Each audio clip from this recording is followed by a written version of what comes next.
News 8 at 10 starts now.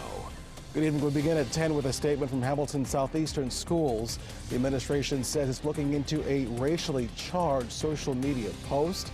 It reportedly shows a student in blackface. A spokesperson says there are two girls involved. They're both current students. In a statement, the district says, quote, "We are aware of the recent social media activities involving students. At this time, we do not know of all the facts in this incident, but we take all reports of harassment and discrimination very seriously. We do not condone such behavior by any member of our school community. The use of racially charged or offensive language or behavior in our schools by anyone does not reflect our values as a district and will not be tolerated." The spokesperson added the investigation will continue on Tuesday when students and staff are back after the holiday. IMPD is investigating after a man died while in their custody. Police were called to Cooper Road this morning around 11 o'clock for a man reportedly walking in and out of traffic. IMPD tells us officers tried to talk with the man who suddenly got combative. When he was in custody, he started having breathing problems. Medics were called, but he died shortly after. IMPD is looking into what happened while an internal administrative review of the incident goes on. A vacant house caught fire early this morning. This is on Bradley Avenue, just south of Washington Street. It's near Christian Park on the city's east side. The battalion chief at the scene estimates damage to be around $50,000. Crews had to deal with burned out interior stairwells, downed power lines in the back of the home, and several holes in the home. No one, thankfully, was hurt. Fire officials warning drivers tonight, be careful on the roads this Labor Day weekend after a holiday trip ended with a car crashing into a home in Carmel, where TV's Jenny Drasler was there. Jenny, how bad was this crash? David, I'll tell you what, I'm going to take you to the video over here. This is going to explain it all. Take a look at this. You can see the remnants all the way over here, the car crashing into the side of that house. It happened after the driver fell asleep. Well, he fell asleep at the wheel, rather. It's an example of exactly what law enforcement tells me. They don't want to see this holiday weekend as millions of people plan to hit the road for hours at a time. Well, I was doing my cleaning and heard this boom and thought, what was that? What Beth Straw heard was a car slamming into the side of her neighbor's house in Carmel. The path of destruction was hard to miss as people living in the Lost Oak subdivision put the brakes on their plans to see what happened. You see that sort of a stump right there? That was a tree.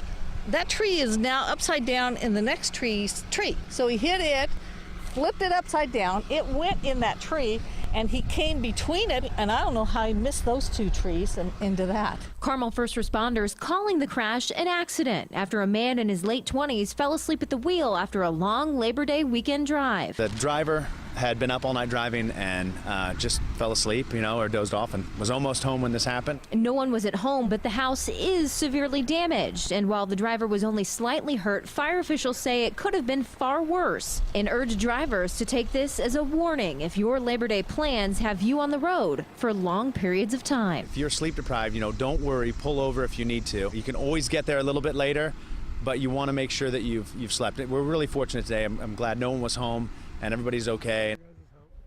Now, this is actually the second time in a month that a car has hit a house in this very same neighborhood. In early August, a drunk driver rammed into two houses after losing control of her car. No injuries in that crash either, but police tell me the driver in today's incident will not be facing any charges. Jenny Drasler, Wish TV News 8. Jenny, thank you. Some of us had sunshine to start the weekend. For others, it was a wet one. Storm Track 8 meteorologist Brad Mousehart is with us tonight. Brad, is there any more rain coming? Hey, David. Yeah, we do have a chance to see at least a few showers throughout the day tomorrow. Maybe a rumble of thunder, similar to what we saw outside today, but I think it's going to be more mist than hit. And temperatures, they're going to keep on climbing, even warmer than what we saw outside today. As warm as 88 degrees in both Terre Haute and down in Bloomington. A string of 87s from Lafayette all the way back through Kokomo and Muncie. We managed to top out at 85 degrees officially here in the Circle City. Things calming down tonight. The last regular season game here over at Victory Field. Indy 11 as well played this evening over at Lucas Oil Stadium, and temperatures outside tonight slowly dropping. We're still seeing mostly cloudy skies. That southwest breeze, or southeast breeze rather, as well, helping to keep temperatures very mild. We're only going to drop back into the lower 70s in some spots by daybreak tomorrow. So a very warm one. That's going to be a springboard to get us back into the upper 80s tomorrow. Heat indices in the low to mid 90s. And and it'll also help to fuel a couple storms, though right now all the storms have been all up and around us. We're not seeing anything right now here across central Indiana, so a nice calm overnight. Temperatures will slowly drop their way back into the upper 60s here, and like I said, rebound very quickly throughout the day tomorrow. So maybe crank that AC. Not a great night to keep the windows open out there tonight with muggy conditions in play. Well, the moisture as well. We'll see some more storms tomorrow. Labor Day, even warmer yet. I'll let you know just how warm we're set to get, and when we'll see another good chance for some rain and storms coming up in the full forecast in about 7 minutes.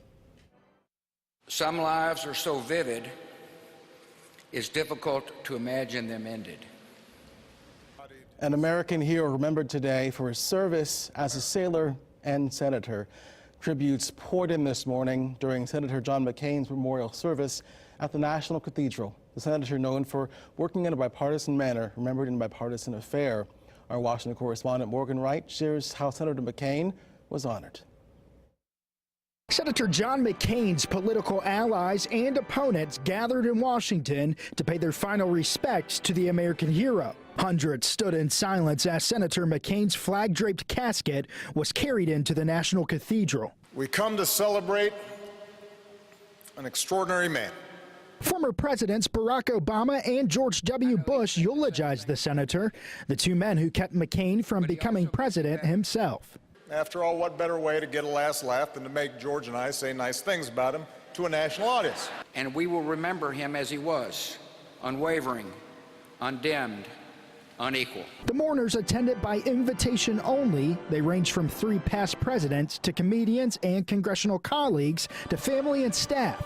President Trump was pointedly not invited, but first daughter and advisor Ivanka Trump and husband Jared Kushner were at the service. And here at the Capitol, Senator McCain departed America's seat of government one final time. McCain's final journey started in the Capitol Rotunda with a stop at the Vietnam Veterans Memorial, where Cindy McCain laid a wreath and where those without an invitation to the cathedral mourned the senator's passing. I had to come up and say goodbye to an old friend.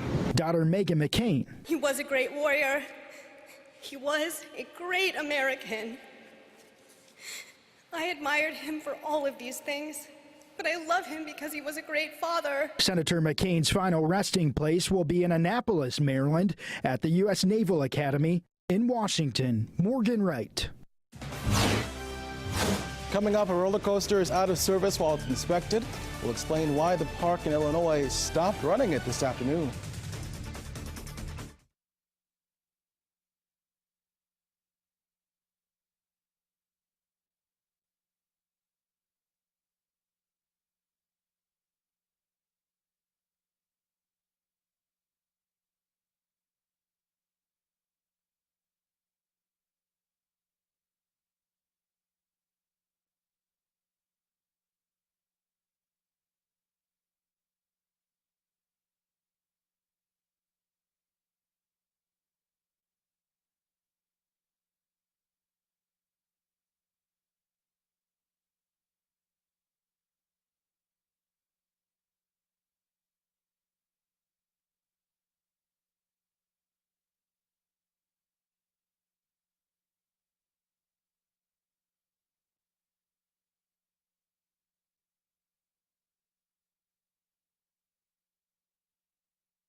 You're watching Wish TV, your local news source, with Julie and Grace, meteorologist Brad Moushart, and sports with Megan McEwen. Now, News 8 at 10 continues. A crash in northern Indiana killed 4 people. It happened in Gary on the Indiana Toll Road around 1:40 this morning. State police say a Toyota SUV was driving the wrong way on the highway without headlights on. The SUV hit a head-on with a Jeep. The driver, his wife, who was in the front seat, and their 14-year-old son died on the scene. 3 other children, an 11-year-old, a 10-year-old, and a 7-month-old, were flown to a hospital in Illinois. The driver of the Toyota also died. State police believe alcohol may have been a factor, but they're still waiting for toxicology results. All the victims were from Illinois. Some scary moments for people at Six Flags in Illinois. A roller coaster at Six Flags Great America was about to go over its first hill right there when it stopped moving. The park says the safety sensors stopped the ride. Everyone got out okay. It's not clear why the coaster stopped. Six Flags says it'll be inspected before operating again. Temperatures are on the rise tomorrow. We'll top out in the upper 80s by early next week. Labor Day, Tuesday, Wednesday, each and every day we're at that 90-degree mark or higher. But a big cool down is coming. I'll let you know when that will arrive and when we'll see our next best chance for some wet weather coming up.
Welcome back. Here's a beautiful and calm look at our city this Saturday night. We've cleared out after some of us saw some rain to start the weekend, but will it end the weekend on a wet note? Meteorologist Brad Moushart is here. So are we going to see rain, or are we going to be beautiful this weekend? Similar to what we saw outside today. Some people are going to see the rain. I think most of us stay dry. The thing that everybody's going to see through the day tomorrow and especially throughout early next week going to be the heat. Temperatures continue to rise. We're going to see heat indices by the day tomorrow in the low to mid 90s.